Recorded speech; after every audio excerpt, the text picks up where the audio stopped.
Hey, what's up guys, this is Ray and welcome to Asian Filmist, and I'm here with this month's Patreon sponsored movie review.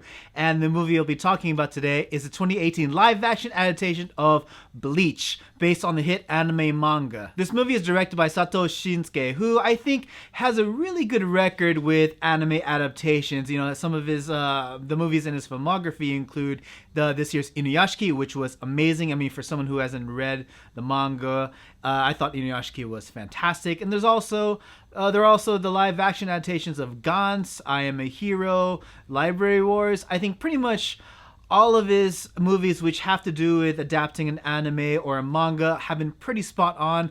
Other than, except the sequels. I think the sequels, for the most part, like Gantz 2, Library Wars 2, have been a little off, but I think for the most part, all of his part ones are phenomenal and entertaining. And so Bleach, I consider myself a fan of the original anime manga, granted, only for a short while, that is. I've read...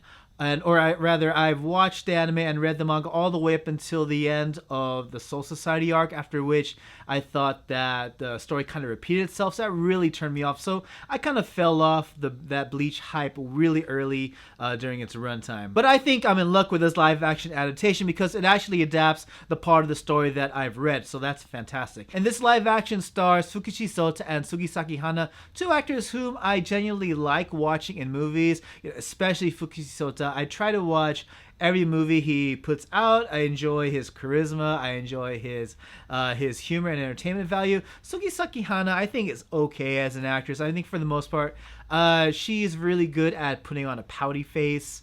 She was in last year's Blade of the Immortal, and she was okay. But other movies that she's been in, like Her Love Boils Like Bathwater, she was fantastic in. So, going into this movie, first of all, I watched it in the movie theaters. For those of you who are wondering where I've watched this movie, going into this movie, I kind of had confidence that Fukushi Sota was going to put on an amazing performance. But I was kind of iffy or kind of not confident with Sugisaki Hana upon entering the theater. So for those of you who do not know the story of Bleach, I think it's pretty straightforward. It's about this high school student by the name of Ichigo. And he's kind of ruffian, he dyes his hair orange and he gets into a lot of fights, but he's not exactly a delinquent. He fights to protect, he fights for what's right. He protects the weak. He stands up for those who can't defend themselves. So he's a good guy at heart. And he has one special ability, and that is he can see ghosts. So some of the people he fights are those who disturb the resting places of spirits, even though, to their misfortune, they don't really know why they're being attacked by Ichigo. And that's part of the entertainment value. But one evening, he crosses paths with this Shinigami, or death god, Soul Reaper. I forgot exactly the English translation for it in the context of Bleach, but he crosses paths with this Shinigami by the name of Rukia, as she's on her way on hunting a hollow. A hollow is basically an evil spirit who preys on humans. And so Rukia gets into this fight with this hollow. However, while protecting Ichigo, she gets damaged so much that she has to pass on her powers to Ichigo to save the day. And so she does so with the intent of passing on just half of her powers, but instead she mistakenly passes on 100% of her power. And this enables Ichigo to whoop some ass and grow this large ass buster sword and just be all around be a badass. But because Rukia has passed on all of her powers to Ichigo, she cannot return to her home world of Soul Society. So she has no choice but to shack up with Ichigo and essentially train him how to be a Shinigami. Because even though Ichigo has his strong willpower and this will to fight, he doesn't actually know how to wield a sword and defend himself. He just gets kind of lucky. And while Rukia is staying with Ichigo and training him up, her absence from Soul Society attracts the attention of her older brother Byakuya and also his lieutenant Renji. So that's essentially the story. So when it comes to the positives, I absolutely adore the cast. I think for the most part, the majority of the characters were well casted. I think, as I mentioned earlier, I'm a huge fan of Fukushi Sota, and I think he did well in this performance. He definitely has all the charisma. I think that's one thing that Fukushi Sota has in heaps is his charisma, and it really worked well for this movie. And as far as Sugisaki Hana goes, I mentioned that I went into the movie theater not really having confidence in her casting as Rukia, because I had this image of Rukia, as with any fan of the anime manga, and I felt that Sugisaki Hana didn't exactly fit that that mold, but I think she did a surprisingly job portraying Rukia. I thought rather than being a pouty character for most of the time, she had her badass moments. I think for the most part, she played the part well. I also like, what's his name, Salotome Taichi as Renji. I think Renji, in anime manga form, he's pretty over the top when it comes to portraying his aggressiveness. He tries to be this. His attitude is that of like a delinquent, a ruffian who just always gets into fights and doesn't care about what anyone else says. And he has these over the top expressions. And I thought the way Salotome portrayed those expressions, it was spot on. I was entertained with Salotome's performance. And not only that, but the guy who plays Byakuya is not only by badass J-Rock star legend Miyavi. I thought the casting was perfect.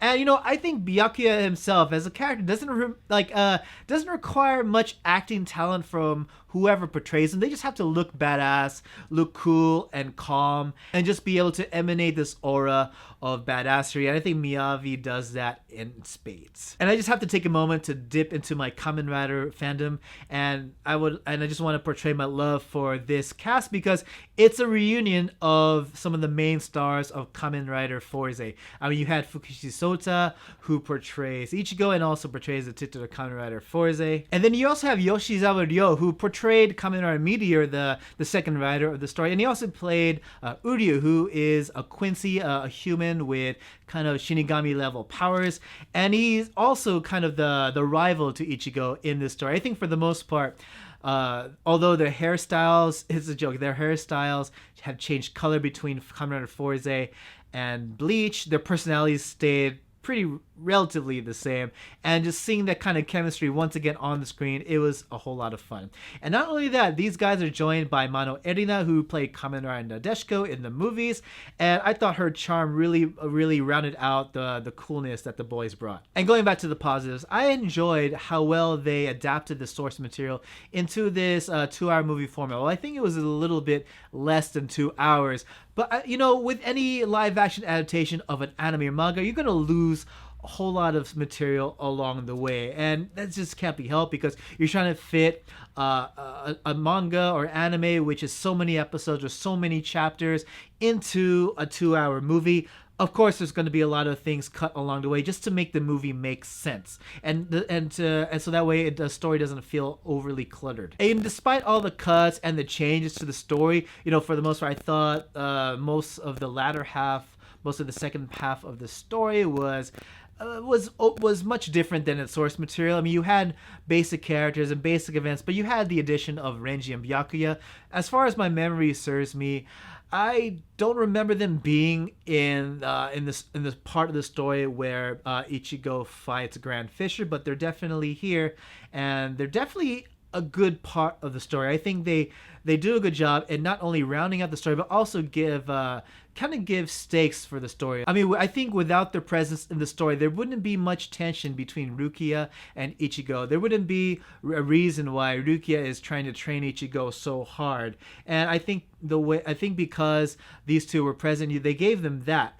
And at the same time, they gave a good setup for a possible sequel. And that's not only with the introduction of these characters, they get a setup for a possible sequel. It's just the way they introduce Soul Society to the story, both visually. I don't want to explain more than that, but I thought, yeah, it's a good setup for a sequel is definitely there. And going back to the two leads, Rukia and Ichigo, I love the chemistry between these two. It was a lot of fun, a lot of bickering back and forth. You get Ichigo, he's kind of a wild spirit. Rukia, she's kind of a calm and well-educated mind. And when their two personalities clash, especially during the fun training montages, I thought the training montages were also a whole lot of fun. You really see their chemistry shine. Also, the hollows were well done. The CG was on point. I always say this in my reviews, but Japanese movies aren't well known for their CG, but I thought Bleach had great CG, and the way the CG interacted with the characters, nothing felt awkward at all. I think it felt very well blended into the visuals. And I think above all, the action was fantastic. I thought the way it interpreted the source material was absolutely amazing. You had Ichigo just flying around, just cutting up hollows, and not just hollows, but as if you guys ever seen the trailers, that Ichigo is gonna throw hands with Renji and Byakuya. But The way the action was portrayed in this movie, I couldn't have it any other way. You had everything from just, your basic sword buckling. They're flying around, they're causing damage to the city, and it's just great. Now for the negatives, as much as I like this movie, there are a few negatives I have to point out. And, not all, I think all of them are pretty acceptable given what I think is going to happen next. First of all, there wasn't enough Orihime and Chad. They're pretty much put off to the side as supporting characters. They had very little screen time. For those of us who know what's going to happen next, they're going to be very important characters. But within the context of this movie, they had very little screen time. And it's kind of saddening because you know what's going to happen next. And, they gave a whole lot of screen time to Uryu to build up his rivalry with Ichigo. But like I said, I think this is kind of acceptable because if they're doing what I think they're doing and they're setting up a sequel, then we're going to see a whole lot more of Chad and Orihime in the next Bleach movie. And, another thing about Chad, I thought, the image I had of Chad in a live action form, I imagined someone much bigger in stature than the guy they cast to play Chad. But I guess you can't win all battles. But I think for the most part, the way they dressed up Chad, it was okay. And one of my favorite characters, at least from what I remember of the original story, Kon isn't in the movie. Sorry guys, he'll probably be in part 2. Who knows? So overall, what did I think of Bleach? I thought it was a great adaptation overall. You had everything that was cut from the story to make it make sense as a 2-hour film, and I thought all those cuts were understandable. I think for what they did, for what they worked with within this 2-hour movie, it was great. It's fantastic. I think the final result really speaks for itself, and it solidifies Sato Shinsuke's role as kind of the go-to guy for live-action anime adaptations. Please, Sato, please make every anime adaptation, especially those of an action anime source. And I know they're setting up for a sequel because, we all love Bleach, or loved Bleach. I don't think it's so popular anymore, even towards the end of its runtime. I thought, it was great when it first came out, but